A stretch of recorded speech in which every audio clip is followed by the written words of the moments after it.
Hello everyone, this is Noor from the one man show. और आज हम करने वाले हैं स्टैंडर्ड 7th साइंस का chapter number 1 the living world adaptation and classification का पार्ट 4।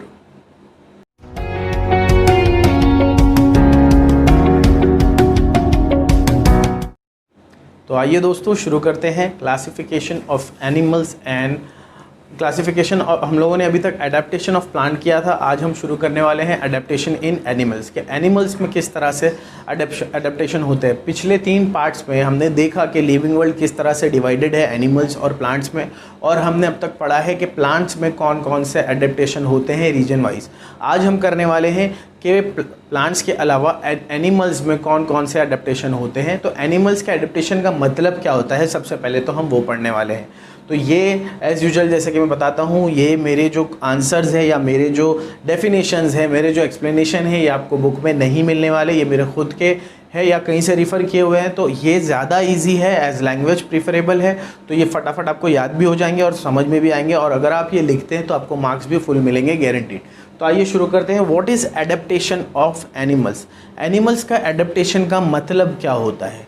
यहाँ देखिए, over many years and generation animals have changed in the order to survive and thrive in the environment they live in. This process is called adaptation. There are a number of ways that animals adapt. This can be inside or outside their bodies, in ways that they act, or even in ways that they work with other animals in their habitat. इसका मतलब क्या हुआ, मतलब कि बहुत कई सालों से और कई जनरेशनों से जो ये हल्के हल्के चेंज होते हुए आ रहे हैं सर्वाइवल के लिए और एडजस्टमेंट के लिए, उस चेंज को क्या कहा जाता है, एनवायरनमेंट में रहने के लिए, ज़िंदा रहने के लिए जो चेंज हो रहे हैं, इस प्रोसेस को हम कहते हैं अडेप्टेशन।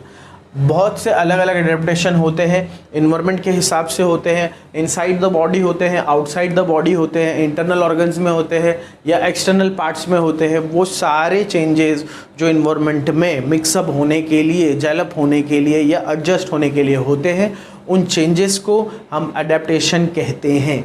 ये जो है दूसरे एनिमल से भी आप रिलेट कर सकते हैं कि अगर एक एनिमल है जो एक प्रीडेटर है, जो शिकार करके अपना गुजारा करता है, तो क्योंकि दूसरा एनिमल जिसका वो शिकार कर रहा है, उस रीजन के दूसरा एनिमल कैसे है, वो बहुत ज़्यादा तेज़ है, वो बहुत ज़्यादा मजबूत है, उस हिसाब से उसके अंदर चेंजेस होते हैं। तो ये दूसरे एनिमल से उनके कैसे रिलेशंस हैं, वो किस तरह से एक दूसरे पे डिपेंड करते हैं, ये चेंजेस उसके मुताबिक भी हो सकते हैं। तो इस तरह से इसे कहा जाता है अडेप्टेशन इन एनिमल। अब ये कितने टाइप्स के हैं जो हम स्टैंडर्ड 7 में पढ़ने वाले हैं, वो एक बार देख लेते हैं हम लोग। Adaptation in forest and grassland animals, ये हम पढ़ने वाले हैं। इसके अलावा adaptation in desert animal, desert animal के डेजर्ट में रहने वाले एनिमल्स में कैसे अडेप्टेशन होते हैं वो हम लोग पढ़ेंगे। Then adaptation in animals of snowy region. Snowy region मतलब वो इलाका जो ज़्यादातर बर्फ़ से ढका हुआ होता है, उस इलाके के जानवरों में किस तरह के अडेप्टेशन होते हैं। Then adaptation in reptiles, adaptation for food in animals. Food की अवेलेबिलिटी के हिसाब से बहुत ज़्यादा ड्रास्टिक चेंजेस जिन एनिमल्स में हुए हैं उनके बारे में हम यहाँ पढ़ेंगे। और adaptation for the blending with the surrounding. कहीं बहुत ज़्यादा एक्सट्रीम सराउंडिंग्स में भी कुछ एनिमल पाए जाते हैं, वो वहाँ पर इसलिए पाए जा रहे हैं, वो वहाँ पर अभी भी सर्वाइव इसलिए कर रहे हैं क्योंकि वो ब्लेंड हो गए हैं, वहाँ की सराउंडिंग में रहना उन्होंने सीख लिया है, उन्होंने एडजस्ट किया है, कुछ ना कुछ अडेप्टेशन किया है, म्यूटेशन किया है। तो ये सब हम पढ़ने वाले हैं आगे वाले इस पार्ट में। तो आज हम करेंगे adaptation in forest and grassland animals, और बाकी के जो ये बचे हुए ये हम आने वाले पार्ट्स में करेंगे। तो दोस्तों, इससे पहले कि मैं आगे बढ़ूँ, मैं चाहूँगा कि आप लोग इसका एक स्क्रीनशॉट ले लीजिए अच्छी तरह से, फिर हम आगे बढ़ते हैं। आइए दोस्तों शुरू करते हैं। What is adaptation in forest and grassland animal. Forest और ग्रासलैंड मतलब कि जो जंगल होते हैं बड़े बड़े, और जो बड़े बड़े मैदान होते हैं जहाँ का जो वेदर है बहुत हॉट और ड्राई होता है, और जो जंगल होते हैं वहाँ का भी वेदर हॉट और वेट हो सकता है, ड्राई और कोल्ड हो सकता है। वहाँ पर जो जानवर होते हैं यूजुअली 2 तरह के पाए जाते हैं, एक जिन्हें कार्निवोरस एनिमल कहा जाता है और एक हर्बिवोरस।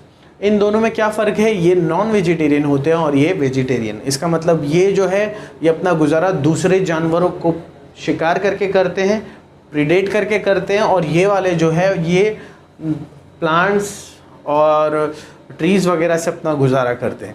तो इनमें क्या अडेप्टेशन होते हैं कार्निवोरस में? They have strong legs, cloves, canine teeth.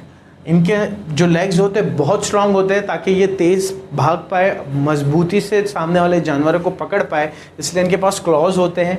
Canine teeth मतलब वो दांत जिनसे ये सामने वालों का गोश्त खींच लेते हैं, वो यहाँ के जो बड़े दांत होते हैं, एक राइट और एक लेफ्ट साइड में canine teeth.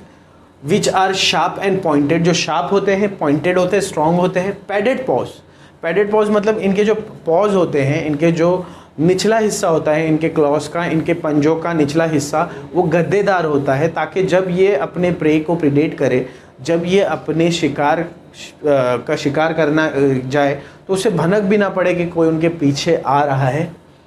Which enables them to silent stalking, बहुत साइलेंटली वो स्टॉक कर पाए, जिसकी वजह से their eyes are located in the front of their head, और उनकी आँखें उनके हेड के फ्रंट पर होती है। उनका बहुत ज़्यादा वाइड एंगल नहीं होता लेकिन बहुत दूर की नज़र होती है, वो बहुत दूर तक देख सकते हैं, वो रात में भी देख सकते हैं। कई प्रीडेटर्स ऐसे हैं जो रात में भी देख सकते हैं, और ये सब चीज़ें जो है ये बहुत ग्रेजुअली चेंज होते होते उन्होंने डेवलप की है, और ये सारी चीज़ों को हम अडेप्टेशन मान सकते हैं जंगली जानवरों में या कार्निवोरस एनिमल्स में जो प्रीडेटर होते हैं, जो दूसरे जानवरों का शिकार करते हैं। अब बात करते हैं हर्बीवोरस एनिमल्स की। वो एनिमल्स जो अपना गुजारा पेड़ पौधों, झाड़ वगैरह पर करते हैं, उनके अंदर their eyes have below their forehead, उनकी आंखें उनके फोरहेड के नीचे होती है ताकि उन्हें बहुत ज़्यादा वाइड एंगल मिले कि जब कोई प्रीडेटर उनका शिकार करने आए तो वो बहुत ज़्यादा वाइड एंगल में देख पाए कि कोई आ रहा है क्या, आर दे सेफ और नॉट। उसके अलावा their legs are long and tapering with strong hooves, उनके पैर लंबे होते हैं, उनके हूव्स स्ट्रॉन्ग होते हैं ताकि वो ऊंची छलांगे मार सके और तेज़ रफ्तार में भाग सके प्रीडेटर्स से या कार्निवोरस से बचने के लिए। They have long and freely moving years, उनके कान लंबे होते हैं और आसानी से मूव होने वाले होते हैं ताकि वो छोटी से छोटी आवाज़ भी पकड़ सके और हमेशा सतर्क रह सके, to receive sound from long distance. Their teeth are strong, उनके दांत बहुत मजबूत होते हैं, to chewing tough plant material, tough plant material खाने के लिए उनके जो दांत होते हैं वो भी कैसे डेवलप हुए हैं, वो भी बहुत ज़्यादा मजबूत डेवलप हुए हैं। तो ये सारे अडेप्टेशन जो है वो हुए हैं हर्बीवोरस एनिमल्स या वो एनिमल्स जो झाड़ पौधों पर अपना गुजारा करते हैं उनके अंदर। एक बार फिर से हम adaptation in forest and grassland animals की जो पूरी एक्सप्लेनेशन है वो पढ़ते हैं। देखिए, carnivorous animals they have strong legs, cloves, canine teeth which are sharp and pointed, padded paws which enables them to silent stalking, their eyes are located in the front of their head। उसके बाद में herbivorous animals में क्या है, their eyes are below the forehead, their legs are long and tapering with strong hooves, they have long and freely moving ears to receive sound from long distance, their teeth are strong to chewing tough plants material। तो ये था दोस्तों adaptation in forest and grassland animals. अब आगे के जो adaptation है वो हम हमारे आने वाले पार्ट में करेंगे। मैं चाहूँगा आप इसका एक स्क्रीनशॉट ले लीजिए, और जो भी स्क्रीनशॉट आप लेते हैं तो प्लीज़ उन सबको आपको क्या करना है, राइट डाउन करना है अच्छी तरह से, और बाद में उसे पढ़ना है 1-2 बार ताकि वो आपको एकदम कंफर्म हो जाए। और आप चाहे तो इंटरनेट पे सर्च भी कर सकते हैं, what are the carnivorous animals, which are the herbivorous animals, उनका एक चार्ट बनाइए, कुछ ना कुछ एक्टिविटी करते रहिए ताकि ये ऑनलाइन स्टडीज़ हमारी वेस्ट ना हो और उल्टा और अच्छी तरह से हो। आपके पास ज़्यादा वक्त है, ये सब आप बहुत अच्छी तरह से भी कर सकते हैं। और अगर आपके कोई पॉइंट्स है, कोई क्वेश्चंस है, कोई डाउट्स है, कोई सजेशन है तो आप मुझे पूछ सकते हैं कमेंट बॉक्स में। और अगर आपको वीडियोस पसंद आ रही है तो please do like, share, subscribe and press the bell icon. This is Noor from the one man show.